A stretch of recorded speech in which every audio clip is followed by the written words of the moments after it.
everyone. Welcome to Edu Talks at KPL. ഇന്ന് October 2 Gandhi Jayanti. നമ്മുടെ guest Kerala സർക്കാരിന്റെ ഹരിത വിദ്യാലയം എന്ന അവാർഡ് നേടിയ അഷ്ടമിച്ചിറയിലെ ഗാന്ധി സ്മാരക LP സ്കൂളിന്റെ പ്രിയപ്പെട്ട ഹെഡ് മാസ്റ്റർ സുരേഷ് സർ ആണ്.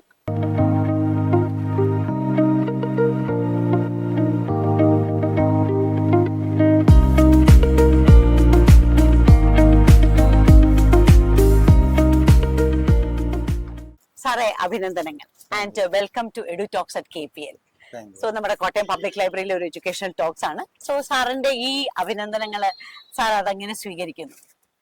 വളരെ സന്തോഷവും അഭിമാനം തോന്നുന്ന നിമിഷങ്ങളാണ് എനിക്ക് ഈ അവാർഡ് നമ്മുടെ സ്കൂളിലേക്ക് എത്തിച്ചേർന്നത്. ഇത് എന്റെ മാത്രം ഒരു പ്രയത്നം എന്ന് പറയുന്നതിനേക്കാൾ ഉപരി എനിക്ക് ഇഷ്ടം എൻ്റെ സ്കൂളിലെ എൻ്റെ സഹപ്രവർത്തകരുണ്ട്, അതുപോലെ തന്നെ എൻ്റെ PT അംഗങ്ങളുണ്ട്.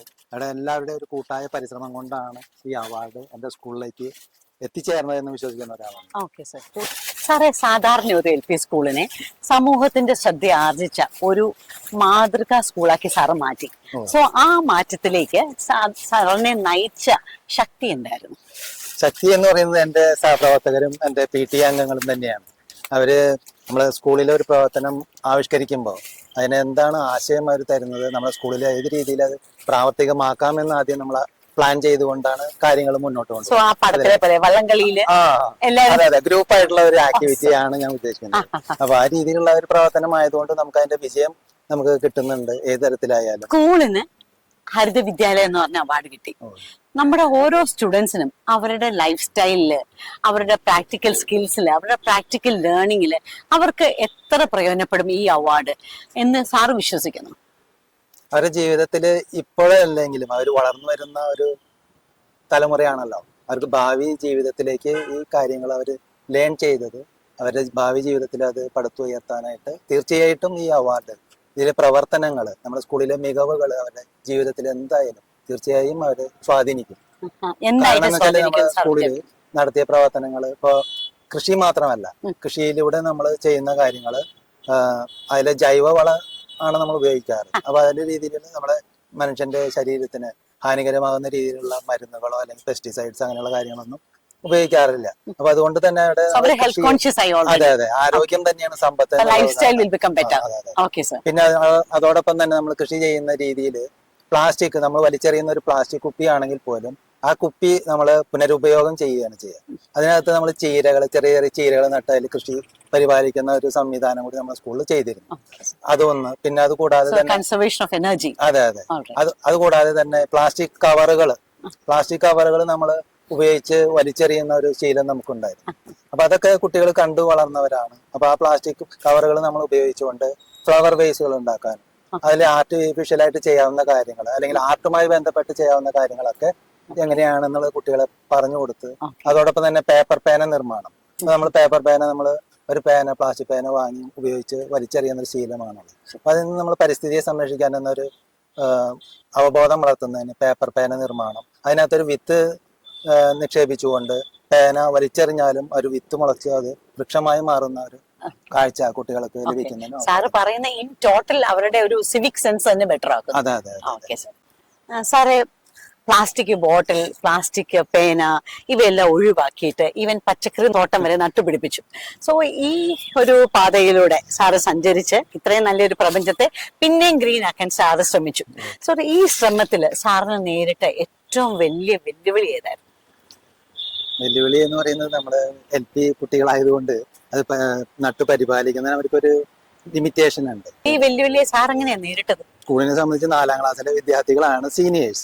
അപ്പൊ അവരെയാണ് കൂടുതൽ നമ്മൾ തെരഞ്ഞെടുത്ത് അവരെ കൊണ്ടാണ് ചെയ്യിച്ചത്. സോ സാറ് പറയുന്ന സാറിന്റെ സ്കൂളില് കുറച്ച് കുട്ടികൾ ഉണ്ടായിട്ട് പോലും നമ്മൾക്ക് ഈ അവാർഡ് വരെ. അതെ അതെ. സോ സാറിന് കുറെ ഏറെ കുട്ടികളുള്ള സ്കൂളുകളോട് എന്താണ് പറയാൻ ആഗ്രഹിക്കുന്നത്?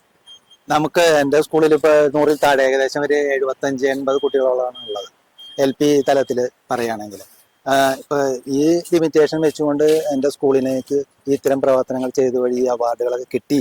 അതിലേറെ സന്തോഷമുണ്ട്. അപ്പൊ എനിക്ക് പറയാനുള്ളത്, ഇപ്പൊ സ്ട്രെങ്ത് കൂടുതലുള്ള സ്കൂളുകളാണെങ്കിൽ കൂടി അവർ കൂടി പരിശ്രമിച്ചു കഴിഞ്ഞാൽ ഇതിനേക്കാൾ നന്നായി അവർക്ക് മുന്നേറാൻ നമുക്ക് വേണേ സാധിക്കും. നാഷണൽ ലെവൽ വരെ എത്തായിരിക്കും. എത്തായിരിക്കും. സാറേ, എൻവയോൺമെന്റിനെ കുറിച്ചുള്ള studies, എൻവയോൺമെന്റൽ science, technology, even എൻവയോൺമെന്റൽ engineering, ഇതൊക്കെയാണ് നാളത്തെ ലോകത്തിന് നല്ല ഡിമാൻഡും സാലറിയും ഉള്ള കരിയേഴ്സ്. സാറിന്റെ കുട്ടികൾ പ്രൈമറി തന്നെ അവര് എൻവയോൺമെന്റുമായിട്ട് നന്നായിട്ട് പരിചയമായി നല്ല ഗ്രീൻ സ്റ്റാറും ഒക്കെ ആയിട്ട് അവർ ഇങ്ങോട്ട് വരുന്നത്. സോ ഇങ്ങനത്തെ കുട്ടികൾക്ക് നേരത്തെ പറഞ്ഞ പോലത്തെ കരിയേഴ്സ് അവർക്ക് അത് ജീവിതത്തിൽ ആ കരിയർ അഡാപ്റ്റ് ചെയ്യണമെന്നുണ്ടെങ്കിൽ സാറിന് എന്താണ് തോന്നുന്നത്? അവർക്കത് എളുപ്പമായിരിക്കോ? ആണെങ്കിൽ എങ്ങനെ? എന്റെ സ്കൂളിലെ കുട്ടികളെ സംബന്ധിച്ച് അവര് നേരിട്ട് കണ്ട് പഠിച്ചു വളർന്ന ഒരു കാര്യമാണ് കൃഷിയായാലും പരിസ്ഥിതി സംരക്ഷണമായാലും മറ്റെന്ത് കാര്യങ്ങളാണ്. അപ്പൊ ആ കുട്ടികൾക്ക് ഭാവിയിൽ അവർക്ക് പഠിച്ചു വളർന്നു വരുമ്പോൾ അവരുടെ ഭാവി ഏത് രീതിയിലേക്ക് തിരിച്ചു വിടണം എന്നുള്ള ചിന്താഗതി അവരിൽ ഈ ചെറുപ്രായത്തിൽ തന്നെ വരുമ്പോൾ അത് സ്വാഭാവികമായിട്ടും അവർ തെരഞ്ഞെടുക്കാൻ അവർക്ക് ഒരു എളുപ്പം ഉണ്ടാകും. സാറേ, കേരള സ്റ്റേറ്റ് പൊല്യൂഷൻ കൺട്രോളിന്റെ ഹരിത വിദ്യാലയം എന്ന് പറഞ്ഞ അവാർഡ് സാറിന് സ്കൂളിന് കിട്ടിയിട്ടുണ്ട്. സോ സാറിന് അതല്ലാതെ വേറെ എന്തൊക്കെ അവാർഡുകൾ കിട്ടിയിട്ടുണ്ട്? അവാർഡുകൾ എന്ന് പറയുമ്പോൾ ഗ്രാമപഞ്ചായത്തിന്റെ മികച്ച കൃഷി നടത്തുന്ന വിദ്യാലയമായിട്ട് എനിക്ക് അവാർഡ് കിട്ടി തുടങ്ങിയതാണ്.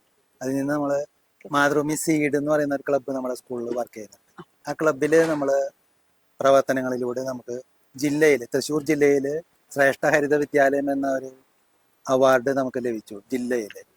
പിന്നെ കൃഷിയുമായി ബന്ധപ്പെട്ട് നമ്മൾ ചെയ്ത പ്രവർത്തനങ്ങൾ വെച്ചിട്ട് സ്റ്റേറ്റിലേക്ക് നമ്മൾ 8 വിദ്യാലയങ്ങൾ തിരഞ്ഞെടുത്തതിൽ ഒന്ന് എൻ്റെ സ്കൂളായിരുന്നു. അതോടൊപ്പം തന്നെ ഇനി നമ്മൾ ആദ്യം ചെയ്തത് ബെസ്റ്റ് ഫ്രം വേസ്റ്റ് എന്നുള്ള ഒരു ആശയം മുൻനിർത്തി, ബെസ്റ്റ് ഫ്രം വേസ്റ്റ്. അപ്പൊ ആ ആശയം ഉൾക്കൊണ്ടുകൊണ്ടാണ് നമ്മുടെ പ്രവർത്തനങ്ങൾ ആരംഭിച്ചത് തന്നെ. അതില് പ്രധാനമായിട്ട് പറയേണ്ട ഒരു കാര്യം, കുട്ടികള് ക്ലാസ് റൂമിൽ ഉപയോഗിക്കുന്ന പെൻസിൽ ചെത്തി ഉണ്ടാകുന്ന വേസ്റ്റ് ഉപയോഗിച്ചിട്ട് നമ്മൾ ഗാന്ധിയുടെ ഒരു ചിത്രം തയ്യാറാക്കി. അതിന് നമുക്ക് ഇന്ത്യ ബുക്ക് ഓഫ് റെക്കോർഡ് നേടിയെടുക്കാൻ സാധിച്ചു. പെൻസിൽ വേസ്റ്റ്, കുട്ടികൾ പെൻസിൽ ചെത്തുമ്പോണ്ടാകുന്ന വേസ്റ്റ് കളക്ട് ചെയ്തു. അത് 1-2 ദിവസമല്ല, ഒരു മാസങ്ങളോളം അവർ ശേഖരിച്ച് ക്ലാസ് റൂമിൽ ശേഖരിച്ചു വെച്ച് അത് ടീച്ചേഴ്സ് കളക്ട് ചെയ്ത് സൂക്ഷിച്ചു വെക്കുകയും നമ്മൾ ആ ഒരു ദിവസം 3 ദിവസം കൊണ്ടാണ് അത് ചെയ്തു തീർക്കാൻ സാധിച്ചത്. അത് ഒരു ബോർഡില് പ്രതലത്തില് പശ തേച്ച് ഇത് കളറ് ചേർത്തുകൊണ്ട് ഇതിന്റെ ഗാന്ധിജിയുടെ ചിത്രം തന്നെ നമുക്ക് തയ്യാറാക്കാൻ സാധിച്ചു. സന്തോഷം.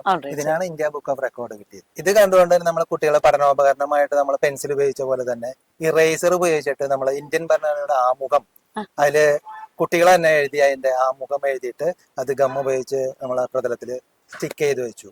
അതിപ്പോഴും സ്കൂളിൽ സൂക്ഷിക്കുന്നുണ്ട്. അപ്പൊ അതിനും ഇന്ത്യ ബുക്ക് ഓഫ് റെക്കോർഡ് നേടാൻ സാധിച്ചു. അതോടൊപ്പം തന്നെ ഇനി പിന്നീട് ചെയ്തത്, കുട്ടികൾ ഉപയോഗിച്ച നോട്ട് ബുക്സിന്റെ ഉപയോഗിച്ച പേജുകൾ നമ്മള് ചുരുട്ടി കളറ് മുക്കി അതും ഇതുപോലെ തന്നെ പ്രതലത്തിൽ ഒട്ടിച്ച് അത് ഒരു 4-5 ദിവസം കൊണ്ടാണ് ചെയ്തു തീർക്കാൻ പറ്റിയത്. എന്നാൽ എല്ലാവരുടെ ഒരു കൂട്ടായ പരിശ്രമം കൊണ്ട് നമുക്കത് വിജയിക്കാൻ സാധിച്ചു. അത് നെഹ്റുവിന്റെ ചിത്രം തയ്യാറാക്കി അതിന് നമുക്ക് വേൾഡ് റെക്കോർഡ് നേടാൻ സാധിച്ചു. പിന്നീട് ചെയ്തത് നമ്മൾ ആഗസ്റ്റ് 15-ന് നമ്മൾ ഉപയോഗിച്ച് വലിച്ചെറിയുന്ന പ്ലാസ്റ്റിക് കുപ്പികൾ ദേശീയ പതാകയുടെ നിറം കലർത്തിക്കൊണ്ട് 800ഓളം കുപ്പികളാണ് നമ്മൾ ഇതിനു വേണ്ടി ഉപയോഗിച്ചത്. ആ വലിപ്പത്തിൽ നമ്മൾ ചെയ്തിട്ട് അതിന് നമുക്ക് കലാം വേൾഡ് റെക്കോർഡ് നേടിയെടുക്കാൻ സാധിച്ചു. അറിഞ്ഞ സ്കൂളിലെ കുട്ടികള് ഒരു പ്ലാസ്റ്റിക് ബോട്ടിൽ വെള്ളം കൊണ്ടുവരത്തില്ല, സ്റ്റീൽ ബോട്ടിലാണ് കൊണ്ടുവരുന്നത്. അതിനെ കുറിച്ച് സാറിന് എന്താണ് പറയാനുള്ളത്? നമ്മുടെ തികച്ചും ഗ്രാമീണത നിലനിർത്തുന്ന ഒരു സ്കൂളായതുകൊണ്ടും എന്റെ സ്കൂളിലേക്ക് വരുന്ന കുട്ടികൾ സാമ്പത്തിക ഭദ്രത കുറഞ്ഞ വീടുകളിൽ നിന്ന് വരുന്നവരാണ്. ഇവരെ സംബന്ധിച്ച് നമ്മൾ സ്റ്റീൽ ബോട്ടിൽ ഇപ്പൊ ഏകദേശം ഒരു 300 രൂപയോളം വരും. ശരി. അപ്പൊ കുട്ടികളെ എല്ലാവർക്കും ഈ സ്റ്റീൽ ബോട്ടിൽ ലഭ്യമാക്കുക എന്നുള്ള ഒരു വലിയൊരു കടമ്പയായിരുന്നു. അപ്പൊ അതിന് നമ്മള് സ്പോൺസേഴ്സിനെ കണ്ടെത്തി അത് നമുക്ക് കൊടുക്കാനായിട്ട് സാധിച്ചു. അത്തരത്തിൽ ചെയ്തത് വഴി നമുക്ക് പ്ലാസ്റ്റിക്കിന്റെ ഉപയോഗം കുറയ്ക്കാനും കുട്ടികളുടെ ആരോഗ്യം കാത്തു സൂക്ഷിക്കുന്നതിനും പ്ലാസ്റ്റിക് ബോട്ടിൽ വെള്ളം ഉപയോഗിച്ചാലുള്ള ഭവിഷ്യത്ത് കുട്ടികളെ പറഞ്ഞ് മനസ്സിലാക്കാനും രക്ഷിതാക്കളെ ബോധപ്പെടുത്താനും അതുപോലെ തന്നെ അവർക്ക് സ്റ്റീൽ ബോട്ടിൽ ഇല്ലാത്ത കുട്ടികൾക്ക് അത് നേടിക്കൊടുക്കാനായിട്ട് നമ്മൾ സ്പോൺസേഴ്സിനെ കണ്ടെത്തി. അതിനൊക്കെ എന്റെ സഹപ്രവർത്തകരാണ് എന്നോടൊപ്പം സഹകരിച്ചത്. സാറേ, രക്ഷകർത്താക്കൾക്ക് താങ്കൾക്ക് എങ്ങനെയാണ് ഈ അവബോധം കൊടുക്കാൻ സാധിച്ചത്? എന്റെ കുട്ടി എപ്പോഴും മികച്ചതാകണം എന്നുള്ള ചിന്താഗതിയാണ് രക്ഷകർത്താക്കൾ. അപ്പൊ എന്റെ കുട്ടിക്ക് ദോഷകരമായി ബാധിക്കുന്ന എന്ത് കാര്യം വന്നാലും അതിനെതിരെ നമ്മൾ സ്കൂളിൽ ചെയ്യുന്ന പ്രവർത്തനങ്ങൾ എന്താണോ അതിനോട് സഹകരിക്കുകയാണ് നമ്മുടെ രക്ഷകർത്താക്കൾ. അതോടൊപ്പം തന്നെ സമൂഹം ഇത് കാണുന്നുണ്ട്. സമൂഹത്തിനും നമ്മള് കുട്ടികൾ മുഖാന്തരം സമൂഹത്തിലേക്ക് ഇറങ്ങിച്ചെന്ന് അതിന്റെ അവബോധം നൽകുകയാണ് ചെയ്യാറ്. അപ്പൊ അത് എത്രത്തോളം സൊസൈറ്റിക്ക് വേണ്ടി എന്ന് പറഞ്ഞാൽ നമ്മള് പരിസ്ഥിതി മലിനീകരണമായിട്ട് പ്ലാസ്റ്റിക്കിന്റെ കവർ ഉപയോഗം, അപ്പൊ അത് മാറ്റിയെടുക്കാനായിട്ട് നമ്മൾ സ്കൂളിൽ നിന്ന് വിദ്യാർത്ഥികൾ തുണിസഞ്ചികൾ രക്ഷിതാക്കൾ തുന്നി കൊണ്ടുവന്ന തുണിസഞ്ചികൾ എല്ലാ കടകളിലും പൊതുസ്ഥലങ്ങളിലും പൊതുസ്ഥാപനങ്ങളിലും വിതരണം ചെയ്തു. അങ്ങനെ ഒരു അവബോധം കുട്ടികൾ മുഖാന്തരം നമ്മൾ ചെയ്യുമ്പോൾ സമൂഹം അത് കാണുകയാണ് ചെയ്യുന്നത്. ശരി. അപ്പൊ കുട്ടികൾ ചെയ്യുന്ന ഒരു കാര്യം എന്താണെന്ന് രക്ഷിതാക്കളും സമൂഹവും കണ്ടെത്തി കാണുകയും അതിന് അവർക്ക് ചെയ്യാൻ പറ്റാവുന്ന കാര്യങ്ങൾ അവർ ഏറ്റെടുക്കുകയും ചെയ്യുമ്പോഴാണ് സാറിന്റെ ആ ഒരു ദീർഘവീക്ഷണം കാരണം കുട്ടികളിൽ നിന്ന് മാതാപിതാക്കളും പിന്നെ സമൂഹവും പഠിക്കുന്നു. അതെ അതെ. ഓ സാറേ, ഈ പ്രവർത്തനങ്ങളിലൂടെയൊക്കെ സാറിന് ഒത്തിരി പോസിറ്റീവ്നെസ് കിട്ടിയല്ലോ. സോ ഈ പോസിറ്റീവ്നെസ് ഒരു സന്ദേശമായിട്ട് സാറിന് നമ്മുടെ വ്യൂവേഴ്സിന് പറയാനാണെങ്കിൽ എന്തായിരിക്കും? ഒരു സന്ദേശം എന്ന് പറയുന്നത് നമുക്ക് കേവലം വിദ്യാർത്ഥികൾ നമ്മൾ ക്ലാസ് റൂമിൽ പഠിപ്പിച്ചു കൊടുക്കുന്ന ഒരു അറിവ് മാത്രമല്ല, നമ്മൾ പ്രകൃതിയിൽ ഇറങ്ങി പരിസ്ഥിതി അറിഞ്ഞ് മനസ്സിലാക്കുന്ന കാര്യങ്ങൾ നമ്മൾ ഭാവി ജീവിതത്തിലേക്ക് പകർത്തുമ്പോഴാണ് ഒരു സന്ദേശമായിട്ട് നമുക്ക് സമൂഹത്തിന് കൊടുക്കാൻ സാധിക്കുള്ളൂ. Okay sir. സാറേ, ഒരു ചെറിയ ഗ്രാമത്തിലെ ഒരു ചെറിയ സ്കൂള്, അഷ്ടമഞ്ചിറ ഗാന്ധി സ്മാരക LP സ്കൂൾ, എന്റെ സ്കൂള്. Very nice. സാറേ, അത് തരുന്ന സന്ദേശം എന്താണ്? പച്ചപ്പ് നിലനിർത്തുക. എവിടെയായാലും നമ്മുടെ വീട്ടിലാണെങ്കിലും പൊതുസ്ഥലങ്ങളിലാണെങ്കിലും വിദ്യാലയത്തിലാണെങ്കിലും നമ്മൾ പച്ചപ്പ് കാത്തു സൂക്ഷിക്കുക എന്നുള്ളതാണ് ഏറ്റവും നല്ല ഒരു ആശയം. ഭൂമിയെ സ്നേഹിക്കുക, ഭൂമിയെ സംരക്ഷിക്കുക, മണ്ണിനോട് ചേരുക നമ്മൾ എന്ന് പറയുന്നില്ലേ, അതുപോലെ മണ്ണറിഞ്ഞ് പ്രവർത്തിക്കുക, ഹരിതാപമായ ഒരു അന്തരീക്ഷം സൃഷ്ടിക്കുക. ശരി. അതിനാൽ ഏറ്റവും നല്ല വിധത്തിൽ നമ്മൾ അടുത്ത തലമുറയ്ക്കായി ഭൂമിയെ കൊടുക്കുക. അതെ അതെ അതെ. കുട്ടികൾ വളർന്നു വരുമ്പോൾ എല്ലാവരും ഇതുപോലെ തന്നെ ചിന്തിക്കണം എന്നില്ല. അതിലൊരു 10 പേരെങ്കിലും മാറി ചിന്തിച്ച് ചെയ്യുകയാണെങ്കിൽ അതൊരു സന്ദേശം കൊണ്ട് എന്റെ മനസ്സ് കൃതാർത്ഥമാണ്. Thank you sir. Thank you so much. Thank you. Gandhi സ്മാരക സ്കൂളിൽ കുട്ടികളെ അവരെ പ്രകൃതിയുമായി ബന്ധിപ്പിച്ച് അവരുടെ സിവിക് സെൻസ്, സാമൂഹ്യ ബോധം വർദ്ധിപ്പിക്കുന്നു. അതോടെ അവരുടെ social skills, leadership skills, analytical skills എല്ലാം എക്സലൻസിലേക്ക് വരുന്നു. സുരേഷ് സാറിന്റെ വാക്കുകളിൽ നിന്ന് നമ്മൾ മനസ്സിലാക്കുന്നത് വിദ്യാഭ്യാസം എന്നത് ബുക്കുകളിൽ മാത്രം ഒതുങ്ങുന്നതല്ല, അത് ജീവിതത്തിലേക്ക് നടപ്പിലാക്കുമ്പോഴാണ് വിദ്യാഭ്യാസം പൂർണ്ണതയിലേക്ക് എത്തുന്നത്.